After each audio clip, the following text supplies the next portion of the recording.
Morning guys, સવારમાં આપણે જાગી અને ઓફિસ જવા માટે તૈયાર થઈ ગયા છીએ.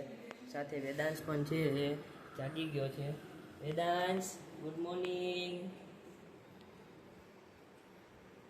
કંપનીએ જવા માટે આપણે નીકળી ગયા છીએ હાઈવે ઉપર. તો રસ્તાની અંદર આપણને એક તોપ જોવા મળે છે. આપણને એવું લાગે છે કે આપણે સરહદ ઉપર પહોંચી ગયા, પણ એવું નથી. આ એક તોપ છે. સર્કલ પહોંચી ગયા છીએ અને ફ્લોરિંગનું કામ છે ફૂલ જોશની અંદર ચાલુ છે.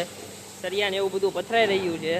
સાગરભાઈ અહીંયા હાજરમાં છે, તો આપણે એને પૂછીએ કે કેટલું કામ પહોંચ્યું છે. સાગરભાઈ, આ સરિયાનું કામ ક્યાં પહોંચ્યું છે?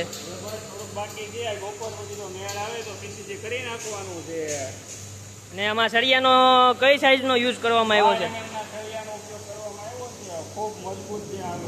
અને માલ કયો ભરવાનો છે આમાં? M35. ક્યારે ભરવાનો છે? હવે આવતીકાલે સવારમાં ભરી દેવાનું છે. આવતીકાલે સવારે એમ ને? ઓકે.